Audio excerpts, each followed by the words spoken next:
Un muy cordial saludo para todos y qué alegría que estemos todos muy listos y prestos para el estudio del día de hoy. Un abrazo a la distancia y vamos a disponernos para este capítulo 15 que tenemos hoy del libro de Mateo. Así es que vamos a orar. Padre, te damos muchas gracias porque nos das esta oportunidad de poder nuevamente acercarnos a ti, Señor, y venir delante de ti y queriendo, Señor, escudriñar tu palabra. Señor, que tú nos des la sabiduría, el entendimiento, la disposición también, Señor, para estar todos muy atentos y muy dispuestos a esto que es el estudiar, el meditar en tu palabra, Señor. Gracias te damos por darnos esta oportunidad maravillosa. Y en tus preciosas manos nos ponemos pidiendo que tu Santo Espíritu sea el que guíe y el que nos enseñe tu palabra. En el nombre de Jesús te lo pedimos. Amén. Muy bien. Así es que nos disponemos, por favor, con sus Biblias, su cuaderno, su esfero, capítulo 15 del libro de Mateo. Y viene una primera lección que Mateo tituló Lo que contamina al hombre. Esto está desde el verso 1 hasta el verso 20. Pero también este mismo texto o esta misma enseñanza la registró el evangelista Marcos en el capítulo 7, desde el 1 hasta el 23. Muy bien, vamos a retomar nosotros Mateo capítulo 15. Vamos a comenzar con el primer verso que dice así. Entonces se acercaron a Jesús ciertos escribas y fariseos de Jerusalén diciendo: ¿por qué tus discípulos quebrantan la tradición de los ancianos? ¿Por qué no se lavan las manos cuando comen pan? Aquí tenemos en escena, como dice aquí la palabra de Dios, ciertos escribas y fariseos.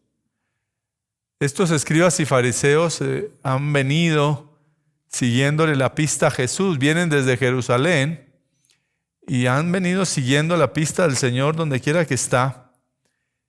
Y no precisamente para aprender de Jesús, no precisamente para ser edificados y anhelando crecer en su vida espiritual, sino más bien buscando ocasión.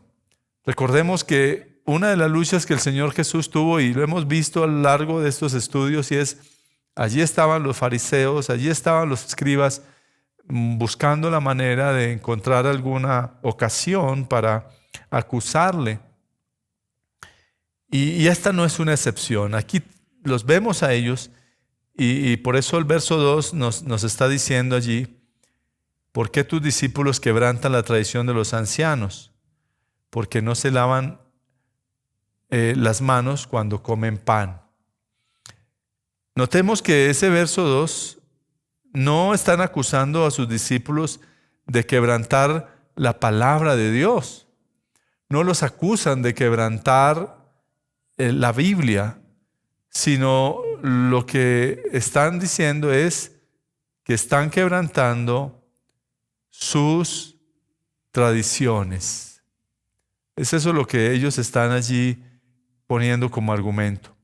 Para ellos, las tradiciones estaban prácticamente al mismo nivel que la ley, que la palabra de Dios.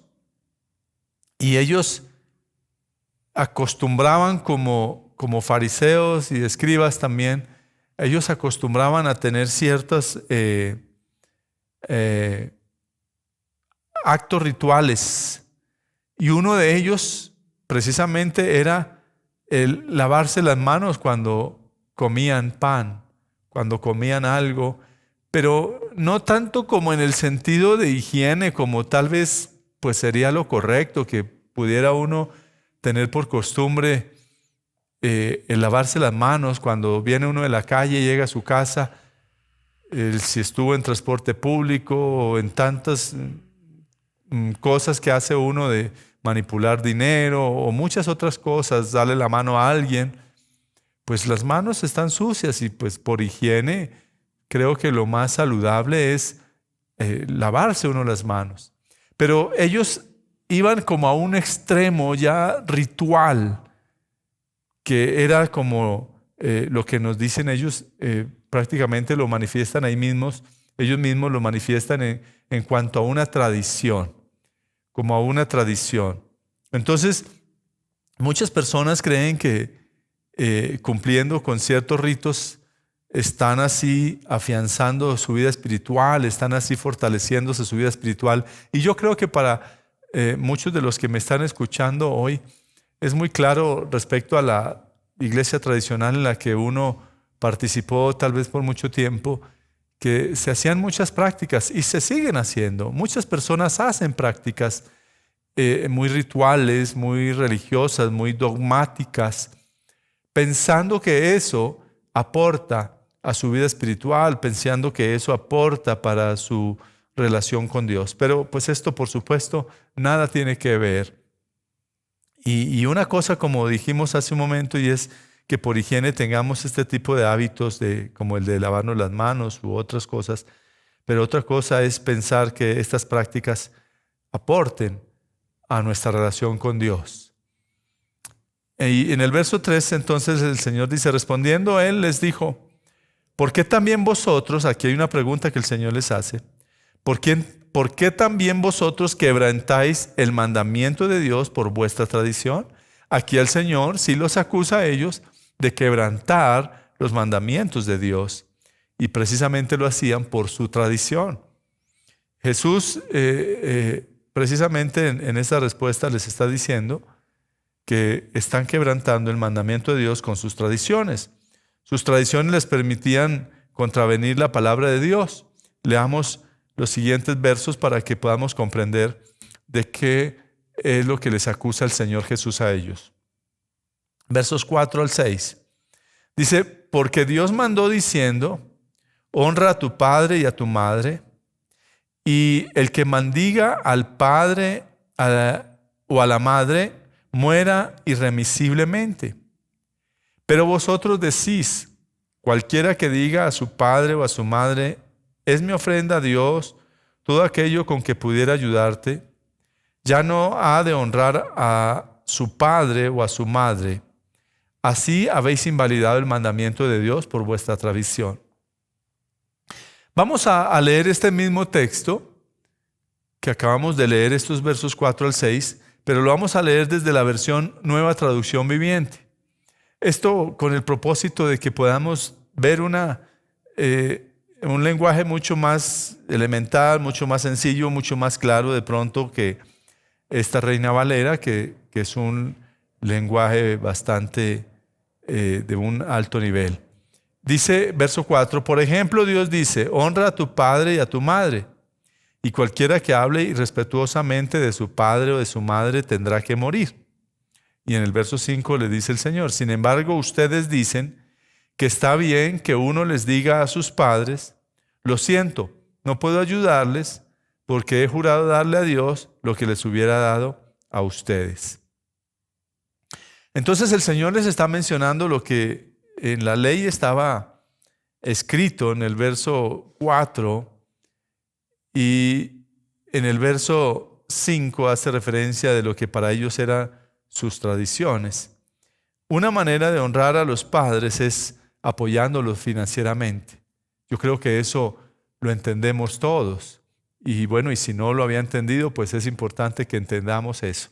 Ya cuando a medida que vamos creciendo, que nos vamos formando ya como adultos, como personas que podemos suplir unas necesidades, que podemos trabajar, que podemos devengar un salario, lo más lógico, lo más obvio, lo más práctico que tenemos que hacer en cuanto a honra a nuestros padres es ayudarles en su manutención, es suplir esas necesidades que ellos tienen. Pero ellos decían, allí en el texto que estamos leyendo, lo siento, no puedo ayudarlos porque he jurado darle a Dios lo que les hubiera dado a ustedes. Y aquí uno puede notar el corazón de estos escribas y fariseos. Un corazón endurecido, un corazón malo, un corazón que pues prácticamente no daba testimonio de decir que había un temor a Dios en ellos. Y estos fariseos y escribas allí justificaban no cumplir con su obligación, apoyados en sus tradiciones.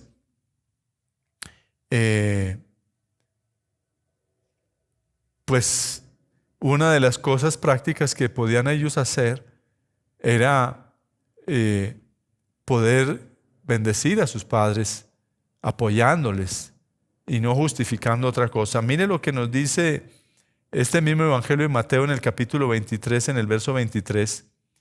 Dice: «Ay de vosotros, escribas y fariseos hipócritas, porque diezmáis la menta y el eneldo y el comino, y dejáis lo más importante de la ley, la justicia, la misericordia y la fe. Esto era necesario hacer sin dejar de hacer aquello». Entonces aquí, por hacer una cosa, nosotros no podemos dejar de hacer la otra. Es decir, si bien tenemos obligaciones como cristianos de dar ofrendas, de bendecir la iglesia, de poder proveer también las necesidades que la iglesia tiene, eso no implica que podemos desligarnos de una responsabilidad que tenemos con nuestros padres, como lo dice aquí, o cualquier otra responsabilidad que tengamos como personas, como seres humanos. Tenemos obligaciones, tenemos responsabilidades. Entonces puedo decirle al señor del arriendo que no le puedo pagar porque es que di la ofrenda en la iglesia o porque estaba cumpliendo con mis responsabilidades como cristiano. Entonces no podemos nosotros desligar una cosa de la otra. Y en este caso, el Señor les recrimina porque ellos estaban diciendo que podían decirle a sus papás: bueno, no puedo darle ofrenda porque es que no puedo darle nada a ustedes, no puedo darles la provisión a ustedes porque pues prometí darle al Señor una ofrenda y entonces estaba cumpliendo con la ofrenda. O sea, no podemos desvirtuar esto y no podemos desencajar estas cosas y tratar de hacer algo, porque aquí lo que dice Mateo 23 también nos dice, o sea, no podemos dejar de hacer una cosa por hacer la otra. Entonces, por eso termina diciendo el verso 23 de Mateo 23, esto era necesario hacer sin dejar de hacer aquello. Y es importante, aquí por eso el Señor les dice en el verso 6, de esta manera ustedes afirman que no hay necesidad de honrar a los padres, y entonces, y miren lo fuerte acá, entonces anulan la palabra de Dios por el bien de su propia tradición. Aquí estoy leyendo la Nueva Traducción Viviente, que ya había leído también antes. Entonces, aquí dice el Señor, anulan la palabra. Esa es la expresión que Jesús utiliza aquí. Y así hay muchos cristianos hoy día que justifican no ofrendar porque no les alcanza el dinero. Y yo pregunto, ¿acaso Dios no es el que nos da la salud para trabajar? ¿Acaso Dios no es el que permite que tengamos puertas abiertas en algún lugar donde podamos tener un salario, donde podamos recibir alguna retribución, o ese negocio o esa actividad que usted desarrolla? Algo recibe usted por eso. Pero no podemos justificar el no ofrendar. Y los que hacen esto, según aquí la palabra de Dios, lo que están haciendo es anulando la palabra de Dios. Es decir, pasando por alto lo que la Biblia dice. Y por esta razón el Señor les sigue diciendo en el verso 7, dice, hipócritas. Un cristiano es un hipócrita cuando no cumple con sus obligaciones aquí y allá. Es un hipócrita, es lo que el Señor está diciéndole, lo mismo que le está diciendo a estos fariseos. Bien profetizó Isaías cuando dijo, este pueblo, verso 8 y 9, este pueblo de labios me honra, mas su corazón está lejos de mí. Pues en vano me honran enseñando como doctrinas mandamientos de hombres. Aquí viene una palabra dura de parte del Señor y es hipócritas, ahí en el verso 7. Y creo que para ustedes, claro, el significado de la palabra hipócrita, creo que eso lo entendemos tan fácil, pero un hipócrita es una persona que no es sincera, y hablando en la vida espiritual, pues es una persona que no profesa sinceramente su fe. No puede decir que ama a Dios, porque pues sería un hipócrita, porque cuando nosotros amamos, pues simplemente podemos demostrarlo con nuestros actos. Y por eso la referencia a lo profetizado por Isaías, y no podemos decir que amamos al Señor, pero nos cuesta dar de lo que Él nos da. Entonces allí estos eran unos hipócritas porque querían hacerse los que eran muy buenos para hacer las cosas en la iglesia, de ofrendar en la iglesia para el templo, pero no querían cumplir con una responsabilidad que tenían en su casa. Y muchos cristianos hoy día también hacen esto, son unos hipócritas y les cuesta el dar para el reino de Dios. Siempre están justificando con algo justifican. Nuestro corazón está lejos de Dios. Eso es lo que dice la palabra de Dios cuando nosotros no podemos expresar nuestro amor a Dios. No podemos amar sin dar. Usted no puede decir que ama si no da. Cuando amamos, damos y damos sin reparos. No tenemos problemas. Cuando amamos no tenemos problemas para dar. Y muchas personas hoy se justifican en esto. Juan 3:16 nos reafirma este concepto.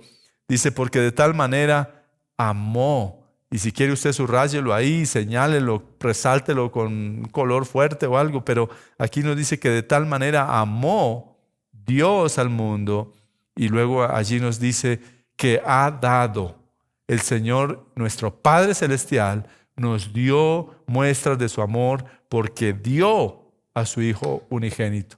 Creo que hizo el sacrificio más grande, más maravilloso, que fue entregar a su Hijo. Dio a su Hijo. Entonces Dios estuvo dispuesto para entregar a su Hijo. Y nosotros muchas veces estamos siendo necios, siendo escasos para cuando se trata de dar.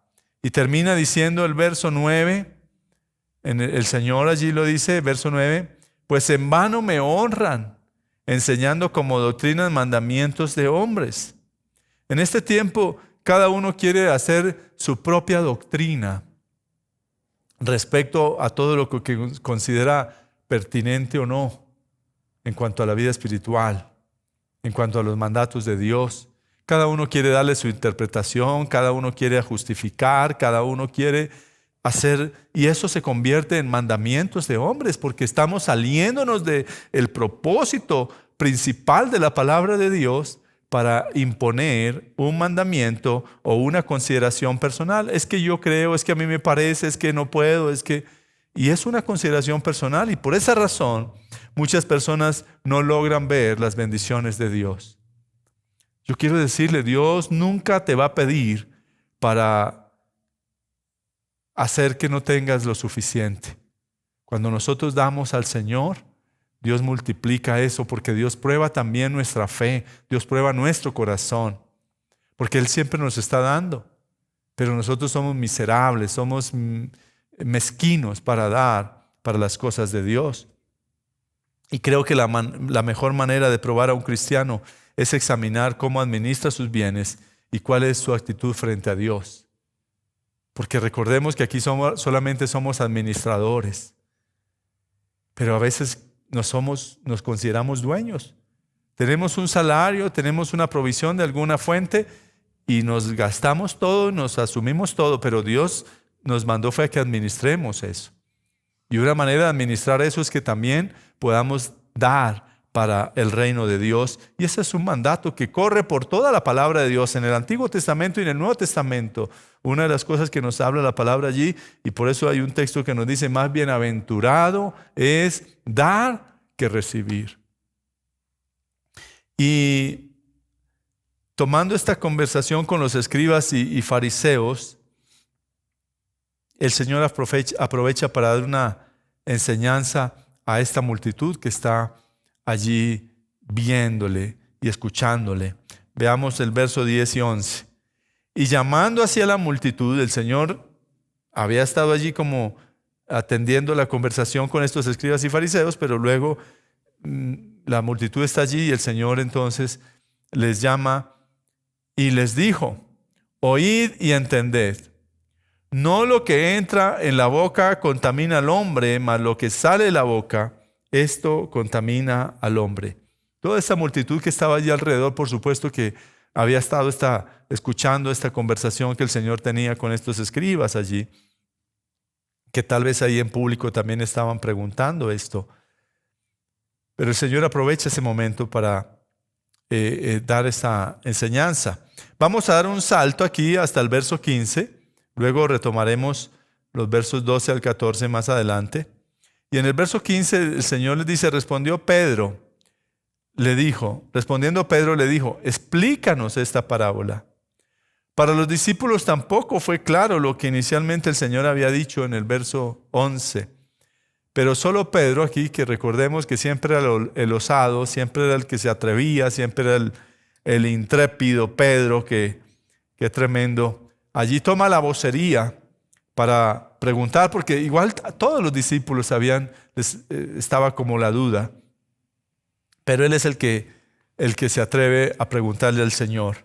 Y aquí viene la explicación directa de Jesús para que no tengamos como lugar a especulaciones. Esto es una explicación directa del Señor. Jesús dijo: también vosotros sois aún sin entendimiento. Y vosotros está hablándole a los discípulos que acaban o Pedro que pregunta, pero en vocería de los discípulos.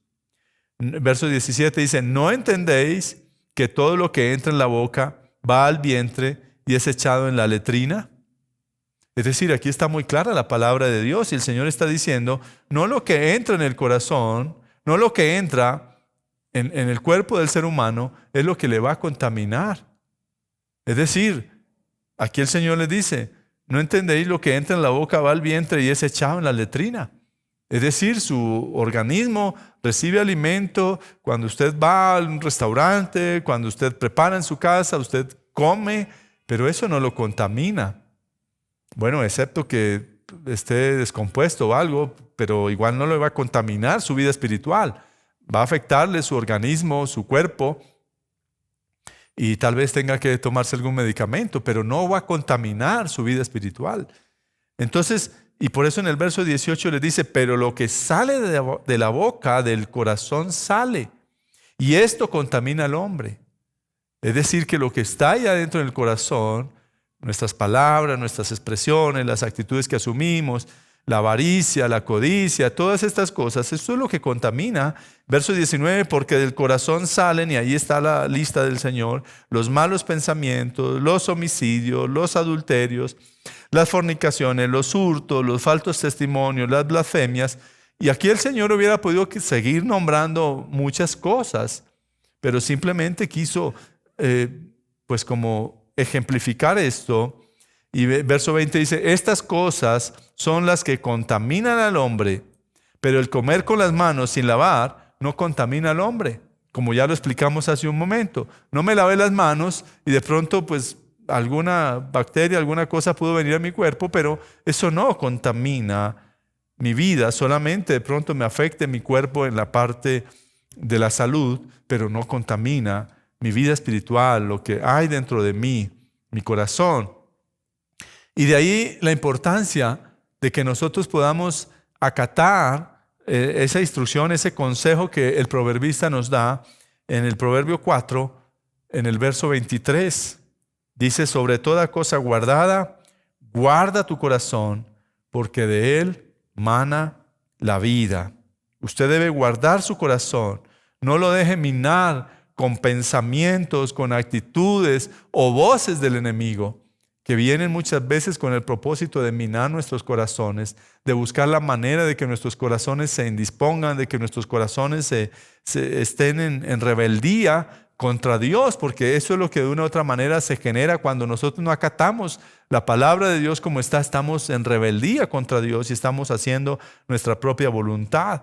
Pero lo único que pretende el enemigo es robar su bendición. Recordemos que él vino a eso, a robar, a matar y a destruir. Y siempre va a querer robar nuestra bendición. Entonces regresemos ahora sí a los versos 12 al 14 que dejamos pendientes. Y dice allí el verso 12, entonces acercándose sus discípulos le dijeron, ¿sabes que los fariseos se ofendieron cuando oyeron esta palabra? Está refiriéndose a lo que el Señor estaba diciendo precisamente de lo que contamina al hombre. No es de extrañarse aquí que los fariseos se sintieran ofendidos, pues por supuesto que se sentían confrontados con la enseñanza de Jesús. Ellos se sentían confrontados con lo que el Señor estaba diciéndoles allí respecto a su expresión. Y muchas veces nos ofendemos cuando somos confrontados con la palabra y pensamos que tal vez el pastor está tirándonos piedras, tal vez que es una palabra que el pastor la dijo a propósito para alguien en especial. Y nos argumentamos y no estamos entendiendo que es la palabra de Dios, que es Dios quien dejó escrito aquellas cosas que en muchos momentos y en muchas oportunidades se nos está enseñando. Entonces nos cuesta aceptar que estamos equivocados, que estamos errados en nuestro proceder, en nuestra manera en cómo estamos haciendo las cosas, y eso nos cuesta. Y por eso cuando viene alguna palabra que nos está exhortando al respecto, pues nos causa alguna indisposición. Y eso fue precisamente lo que le pasó aquí a estos fariseos. Y el verso 13 dice, pero respondiendo él dijo, toda planta que no plantó mi Padre Celestial será desarraigada. Aquí los fariseos con sus tradiciones, sus ritos, sus dogmas, pues serán desarraigados. Esa no fue la doctrina que nuestro Padre plantó a través de su Hijo Jesucristo. Eso no fue lo que Él transmitió y quiso enseñarnos. Son sus enseñanzas no están inspiradas en la palabra de Dios. Son mandatos de hombres. Esta secta de ellos, sus formas y sus enseñanzas eran plantas ajenas a esa plantación de nuestro buen Dios. Juan 15:1 dice la palabra, yo soy la vid verdadera y mi Padre es el labrador. Entonces la vid verdadera, la planta verdadera es Jesús. Y Él es el que sembró a través de Jesús su palabra. Sigue diciendo en el verso 14, dejadlos, son ciegos, guías de ciegos, y si el ciego guiare al ciego, ambos caerán en el hoyo. El término dejadlos aquí quiere decir, no presten atención a este tipo de doctrinas. Manténganse a distancia. No les paren bolas, no les presten atención, no atiendan a sus mandatos. Ellos están ciegos, por lo tanto no saben para dónde van. Es lo que dice allí la palabra de Dios. Como ciegos, y un ciego pues no sabe cuál es el rumbo que tiene, no sabe cuál es el camino que está transitando, no saben, ¿no? Son ciegos. Y una persona sin conocer la palabra de Dios, sin de verdad entender la palabra de Dios, pues es una persona ciega. Y por eso, pues así como es ciega, pues cualquier enseñanza que hace, pues igual está guiando a otro ciego también de una manera incorrecta. Y lo que nos dice ahí, ambos caerán al hoyo. Entonces, sus seguidores también están ciegos. Esto implica que juntos van a la destrucción. Y eso es lo que pasa con aquellas personas que prácticamente no acatan la palabra de Dios, sino que quieren hacer sus propios mandamientos, quieren tomar sus propias palabras, quieren ajustarse y se convierten en mandamientos de hombres. Y luego viene una segunda enseñanza allí, que es la fe de la mujer cananea. También ese texto está en Marcos capítulo 7, 24 al 30. Nosotros aquí vamos a continuar en el verso 21 del capítulo 15 de Mateo, que es donde estamos, el libro que estamos estudiando. Saliendo Jesús de allí, se fue a la región de Tiro y de Sidón, y he aquí una mujer cananea que había salido de aquella región, clamaba diciéndole, Señor, Hijo de David, ten misericordia de mí. Mi hija es gravemente atormentada por un demonio. Pero Jesús no le respondió palabra. Entonces, acercándose a sus discípulos, le rogaron diciendo, despídela, pues da voces tras nosotros. Él respondiendo dijo: no soy enviado sino a las ovejas perdidas de la casa de Israel. Entonces ella vino y se postró ante él diciendo: Señor, socórreme. Respondiendo él dijo: no está bien tomar el pan de los hijos y echarlo a los perrillos. Y ella dijo: sí, Señor, pero aún los perrillos comen de las migajas que caen de la mesa de sus amos. Entonces respondiendo Jesús dijo: oh mujer, grande es tu fe, hágase contigo como quieres. Y su hija fue sanada desde aquella hora. En este relato encontramos una de las pocas veces que Cristo sale de Palestina.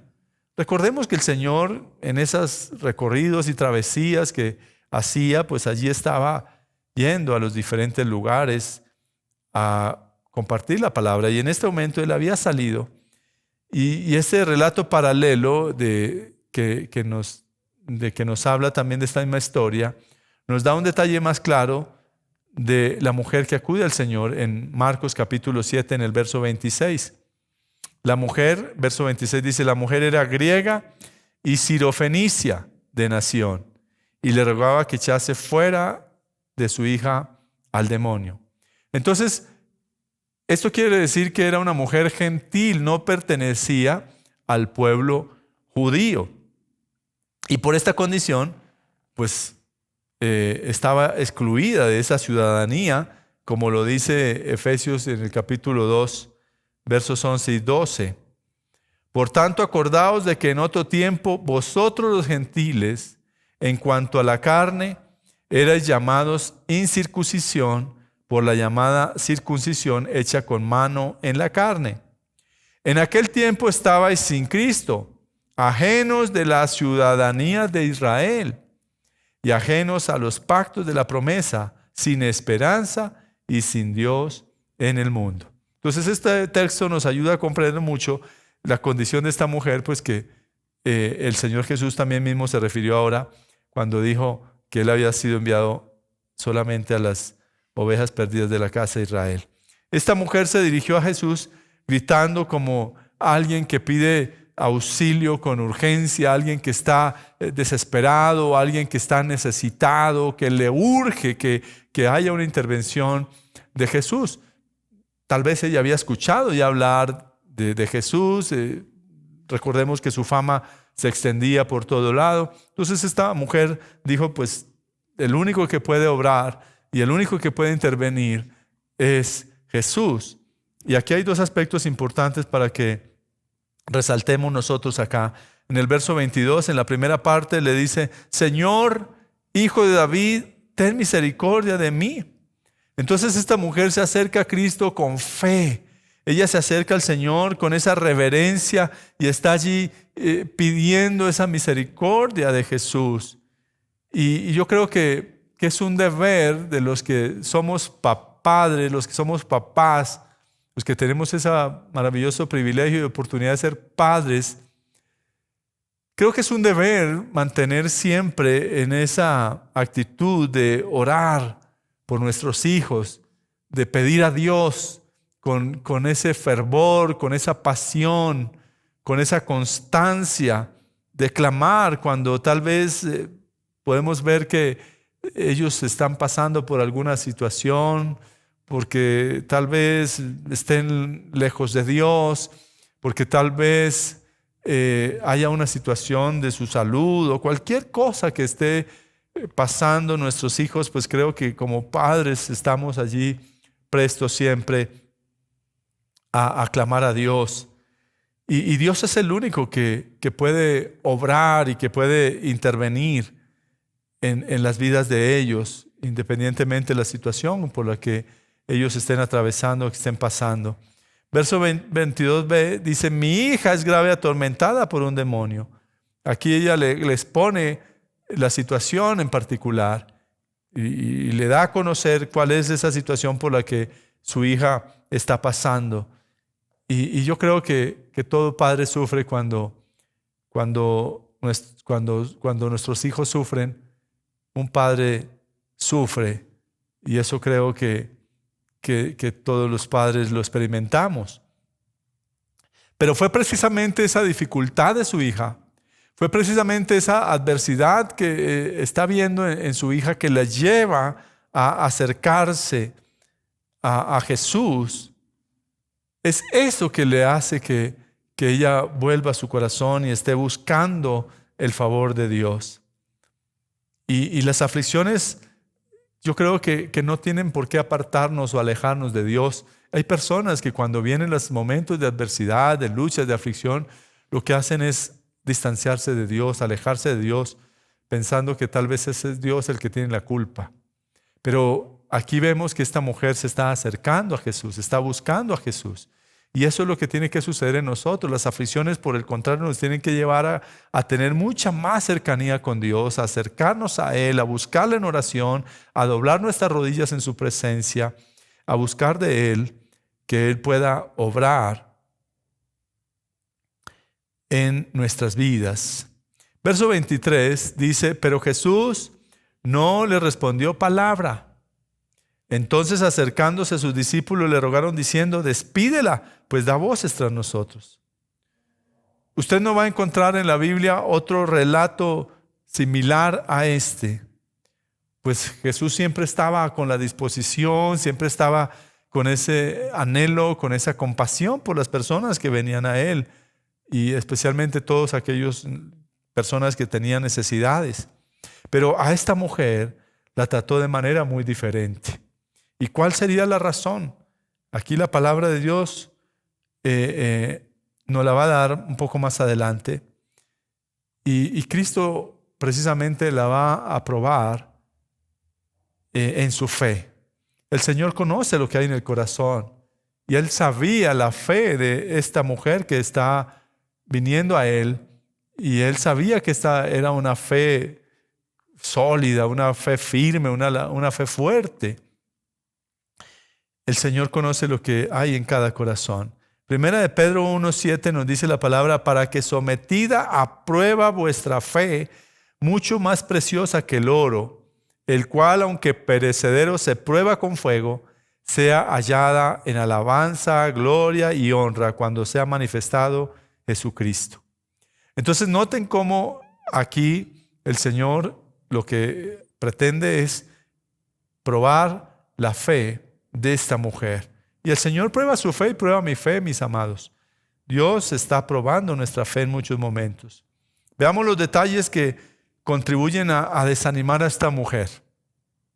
En el verso 23a dice, pero Jesús no le respondió palabra. Qué tenaz, qué tremendo, qué difícil para esta mujer que está acudiendo al Señor, pero Jesús ni siquiera pareciera como que no le está prestando atención. Jesús no le respondió. Pero el Señor Jesús sabía lo que hacía y por eso no le contesta.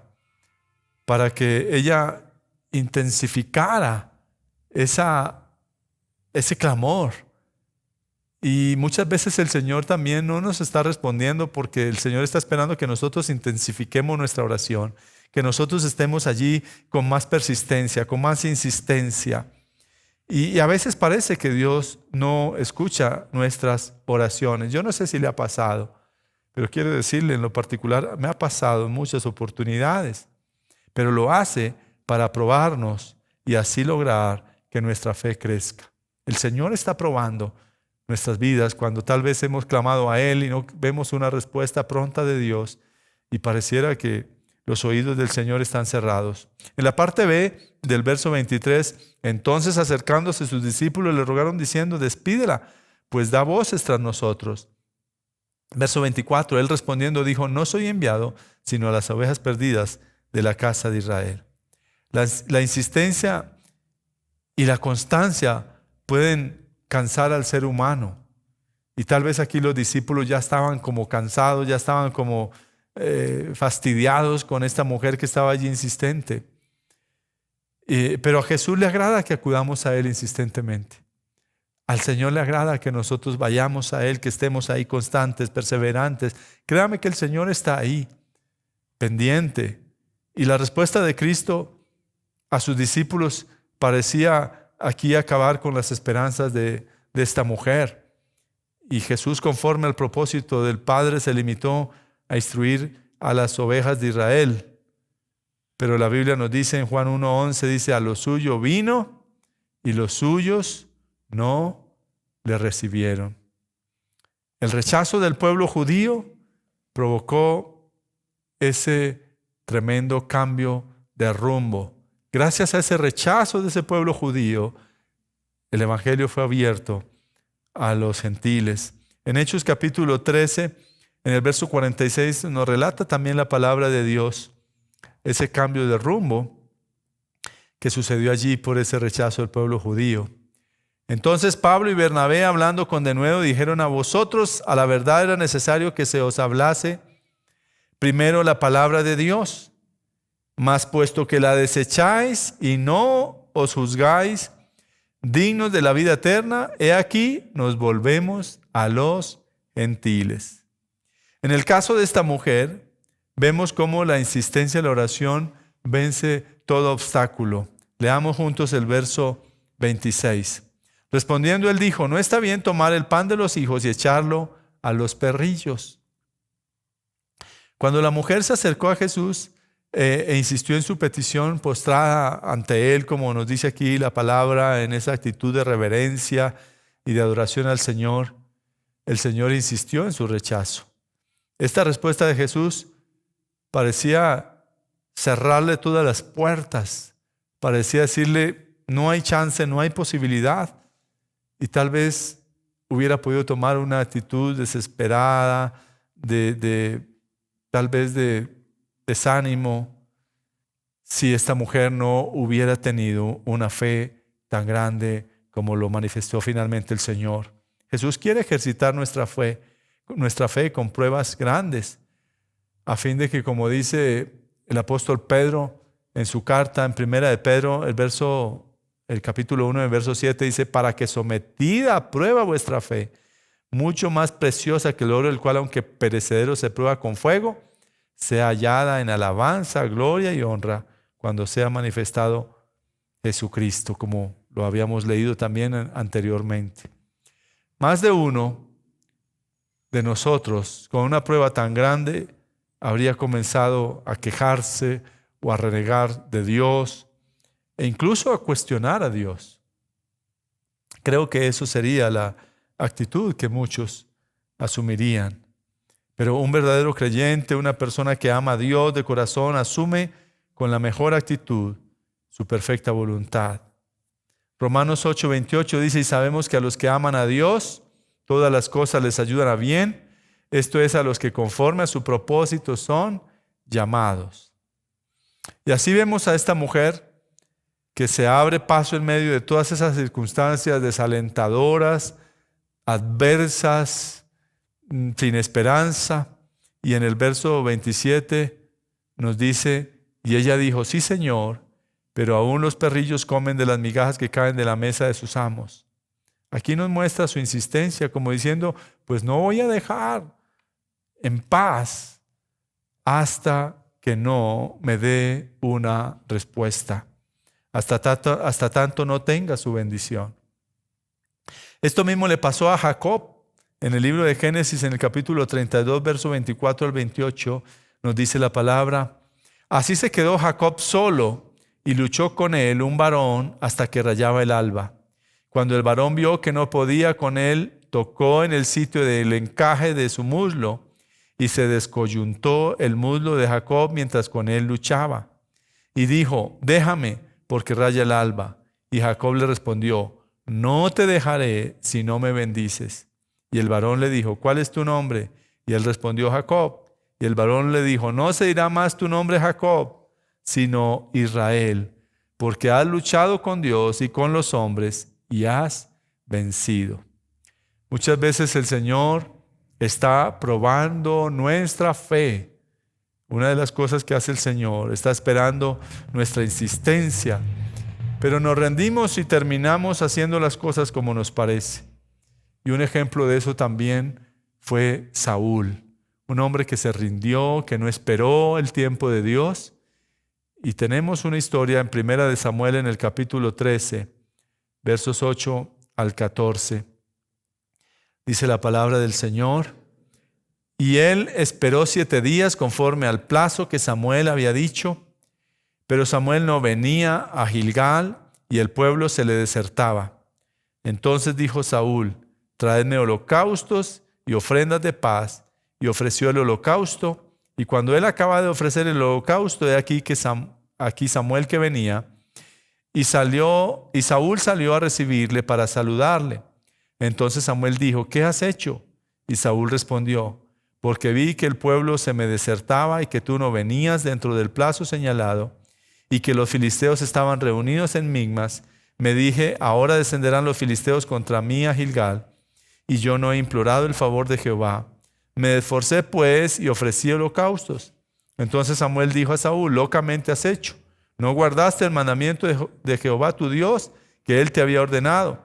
Pues ahora Jehová hubiera confirmado tu reino sobre Israel para siempre, mas tu reino no será duradero. Se ha buscado un varón conforme a su corazón, al cual Jehová ha destinado para que sea príncipe sobre su pueblo, por cuanto tú no has guardado lo que Jehová te mandó. Aquí los holocaustos los podía ofrecer solamente el sacerdote, no tenía él que hacerlo. Pero aquí él se apresuró porque no confió, porque no esperó hasta el último lugar. Y aquí vemos una tremenda consecuencia que tuvo Saúl, que fue desechado como rey. Verso 28. Entonces respondiendo Jesús dijo: oh mujer, grande es tu fe, hágase contigo como quieres. Y su hija fue sanada desde aquella hora. Aquí Jesús exalta la fe de esta mujer. Y aquí precisamente una fe firme consiste en eso, en una confianza plena en el Señor, sin importar las cosas que aparentemente vemos, las circunstancias nos muestren. Cuando confiamos plenamente en Dios, eso es una fe genuina. Y producto de esta fe de esta mujer, Jesús liberó a esta joven que estaba atormentada por un demonio, como nos lo decía allí al comienzo. Y no importa cuál sea su situación en este instante, lo único que quiero decirle y es que Dios puede obrar de una manera sobrenatural en esa situación, pero es necesario que usted crea, es necesario que usted tenga fe, es necesario que usted confíe, es necesario que usted espere, es necesario que usted tenga paciencia. ¿Hasta cuándo? Hasta cuando Dios lo considere pertinente obrar. Viene ahora otro episodio allí que dice que Jesús sana a muchos. Versos 29 hasta el verso 31. Pasó Jesús de allí y vino junto al mar de Galilea, y subiendo al monte se sentó allí, y se le acercó mucha gente que traía consigo a ciegos, cojos, mudos, mancos y otros muchos enfermos, y los pusieron a los pies de Jesús y los sanó. De manera que la multitud se maravillaba viendo a los mudos hablar, a los mancos sanados, a los cojos andar y a los ciegos ver, y glorificaban al Dios de Israel. Mis amados, el tiempo ha pasado. Creo que aquí hay unas buenas lecciones que todavía tenemos por estudiar, y considero que podemos terminarlas la siguiente semana en este estudio que estamos haciendo. Así es que vamos a orar y vamos a darle gracias a Dios por permitirnos estudiar su palabra. Padre, gracias. Gracias por ser tan maravilloso, tan bueno, tan misericordioso, Padre. Gracias porque podemos acercarnos a ti, Señor. Y Señor, que cada una de estas lecciones que están impregnadas aquí en tu palabra, en este estudio que estamos haciendo del Evangelio de Mateo, Señor, puedan volverse tan propias en nuestra vida, Señor. Y que tú nos ayudes, Dios. Aquí estamos viendo cómo en este capítulo prácticamente nos estás llevando también a que pongamos nuestra fe, Señor, y una fe tan sólida, tan firme, Señor, en ti, Señor. Ayúdanos, Señor, para que tu palabra, Señor, sea tan real en nuestras vidas. Te lo pedimos, Señor, en Cristo Jesús. Amén. Que Dios me los bendiga, mis amados.